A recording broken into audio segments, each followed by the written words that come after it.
St. Thomas Aquinas is perhaps the most famous of all Christian philosophers. To this day, people praise him for having proven the existence of God in a rationalistic manner similar to those of Greek philosophers, in particular Aristotle. Indeed, it would have been groundbreaking were it the case that Aquinas proved the Christian God in the sense that Aristotle demonstrated that C follows from A in the hypothetical syllogism, if A then B, if B then C, if A then C. However, many philosophers and scientists from both before and after Aquinas' lifetime have disproven the claims that he presents as premises. So his conclusions don't actually rationalistically follow. For an in-depth look, we'll be looking at scandalon.co.uk's summary of Aquinas' 5 ways of knowing that God exists, and referencing that against current philosophical and scientific literature in order to see if any of his claims actually hold up. This can't possibly cover every objection to all of his arguments. We'll just be presenting a few base points for each of them, which should do well in disproving them. Starting with number 1, the unmoved mover. 1. Nothing can move itself. 2. If every object in motion had a mover, then the first object in motion needed a mover. 3. Movement cannot go on for an infinity. 4. The first mover is the unmoved mover, called God. The many problems with the unmoved mover argument start with the first premise. For example, many Christians believe in the concept of free will. But if we accept free will as a premise, then it is you who moves yourself. That is, when your body moves intentionally, it's because you are the one moving it. When you stand up, it's you who's standing up. And when you sit down, it's you who is sitting down. In these cases, it seems apparent that you're moving yourself by means of some kind of internal mechanism. Even if you were to say that the body is not identical with the mind, when the body moves, the mind goes through some kind of subjective change in its placement, and it does so intentionally. In addition, there's an increasingly large amount of scientific literature which goes into the subject of self-propelled particles, which seems to mean that his points don't stand up.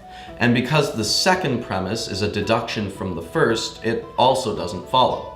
On the third premise, modern physics can give us some perspective. For example, Dr. Pamela Gay, an astrophysicist, has put forward the claim, with lots of scientific support, that photons do not experience time. That is, when a photon comes into existence, and when it undergoes any other point within its existence, it experiences no distinction between any of those points. If you'd like to learn more about that, you can look at a video made by another team member, Lawrence Yufa, called What Happens at the Speed of Light. If something is timeless, then it exists in a kind of infinity, or an infinite subset of a greater whole. Since photons don't experience time, they exist in a kind of infinity, and any motion that they have is equivalent to any other motion that they have, meaning that ultimately their motion can also be described as infinite. The final point in this argument is a deliberate effort on Aquinas' part to appropriate Aristotle's arguments. Aristotle was the one who originally put forward the unmoved mover argument. But equating Aristotle's unmoved mover with the Christian God doesn't seem intellectually honest at all. Aristotle's argument had nothing at all to do with the Christian God, and his conception of God is far different than anything that Christianity has ever put forward. In addition, that argument itself has a lot of resistance from within the philosophical literature. So I think that Aquinas' fourth point can either be represented as a non sequitur or as a false equivalence. That brings us to the second way that Aquinas tried to prove the existence of God, the uncaused cause argument. The uncaused cause. 1. There exist things that are caused or created by other things. 2. Nothing can be the cause of itself. Nothing can create itself. 3. There cannot be an endless string of objects causing other objects to exist. 4. Therefore, there must be an uncaused first cause called God.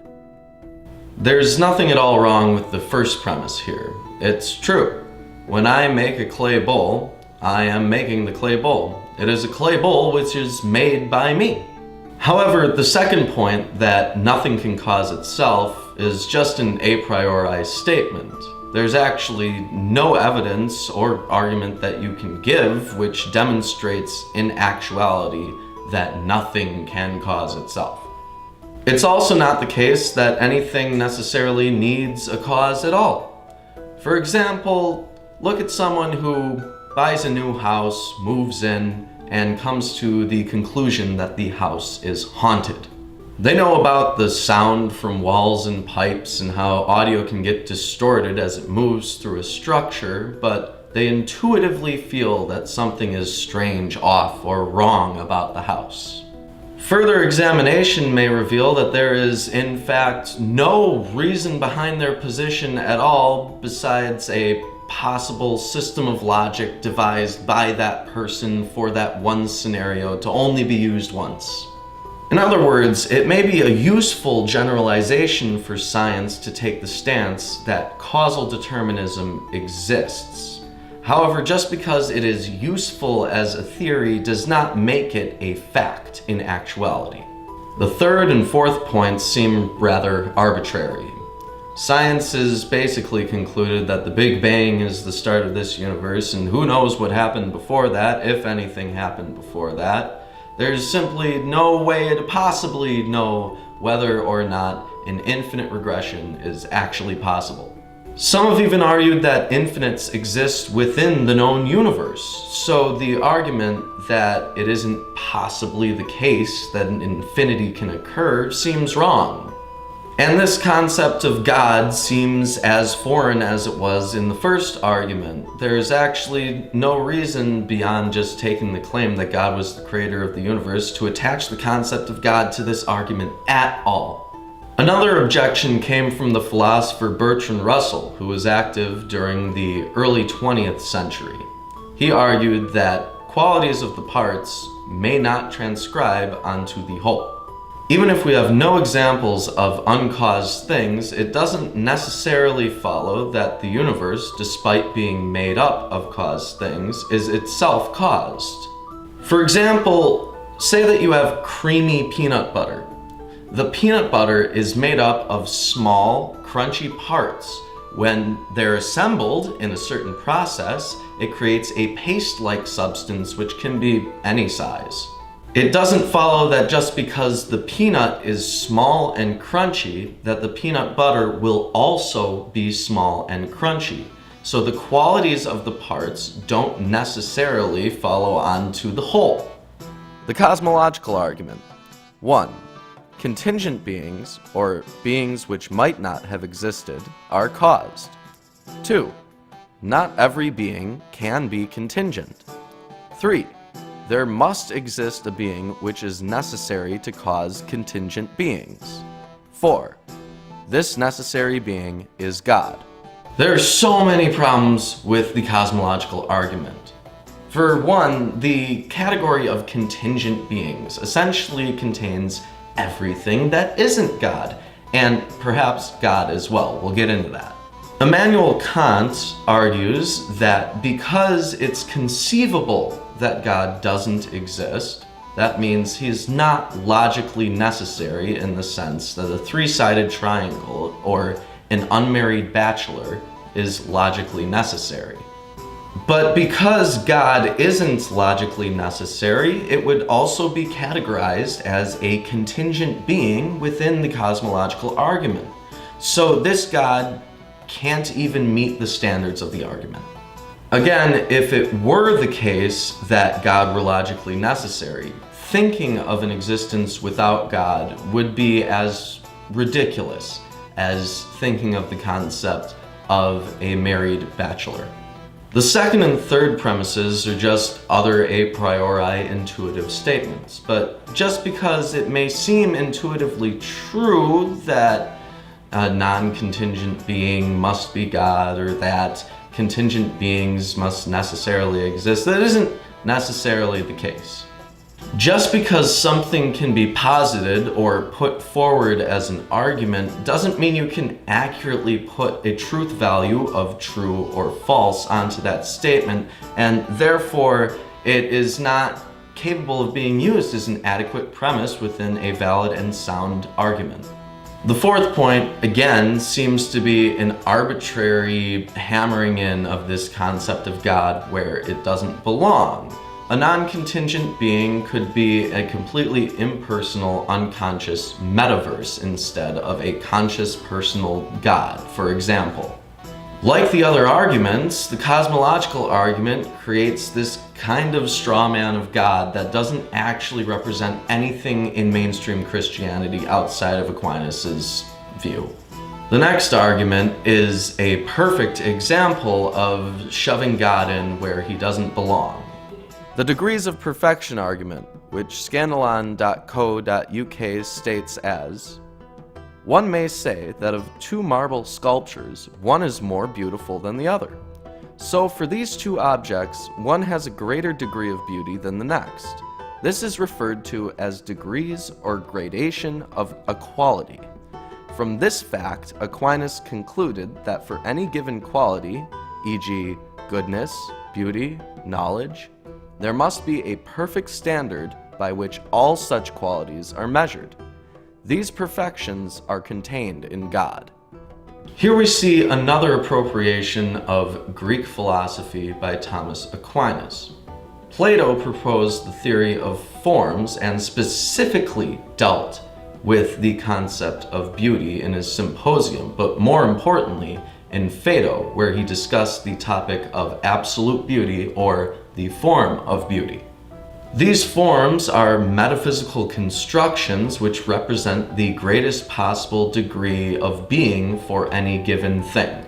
For example, if you have the form of the chair, that is the perfect chair, or what comes to mind naturally when one thinks of the word chair.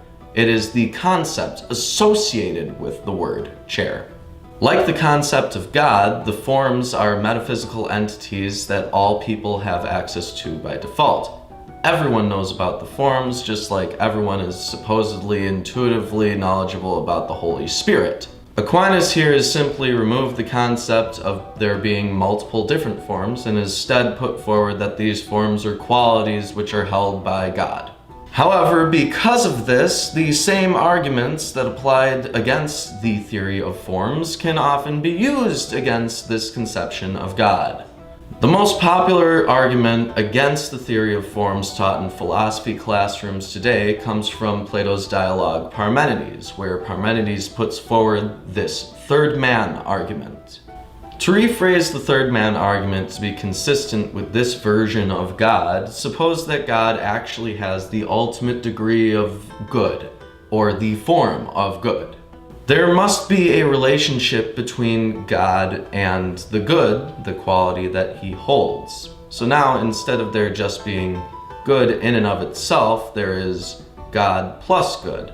But this creates its own metaphysical entity, which can be represented by the statement, God plus good.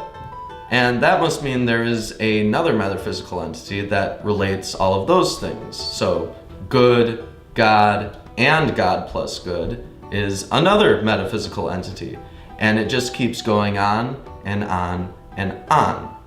This creates an infinity which contradicts with many of Aquinas' positions, especially his position that objects cannot infinitely cause other objects to exist.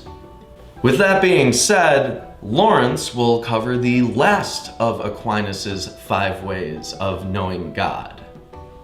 The argument from intelligent design. Common sense tells us that the universe appears to operate in such a way that it was designed by some kind of intelligence, which is called God. The argument begins by telling you that you should be using common sense. But as we have learned throughout the history of science, common sense isn't really a good way to know anything. Common sense would tell us that a car and a bowling ball would fall at different speeds. The car, being heavier, should fall faster. But experimentation has shown that things fall at the same rate. Another problem with this argument is that it suggests that there's an appearance of design. We know things are designed not by their appearance of design or their complexity, as many ID proponents suggest, but we know things are designed by comparing them to things that are not designed. In order for the universe to appear designed, we would need some other examples of universes that are not designed. And to my knowledge, we don't have that. Furthermore, if something with perfect workings gives the appearance of design, then this creator God should be even more perfect, and logically should also have been designed. To further demonstrate the flaws of the argument from design, we can take the analogy of the sentient puddle. Imagine you have a road with a pothole. It begins to rain, and the hole fills with water. Now, this puddle becomes sentient, and it looks around in its environment and says to itself, wow, I fit perfectly in this hole. This hole must have been designed for me. This is the kind of logic creationists employ. They look around in the world and see that they are suited for their environment. So, they conclude that the environment must have been created for them, when in fact, it's the other way around. Life is plastic to the environment and adapts as necessary. Thanks for watching Milwaukee Atheists Disprove Aquinas' 5 Ways. If you like this video, make sure to subscribe and click the like button if you haven't already. If you want to see more of what we do, make sure to follow us on Facebook and Twitter. And if you really love us and want to help us do what we do, consider becoming a patron. And consider checking out our Teespring. All links are in the description below.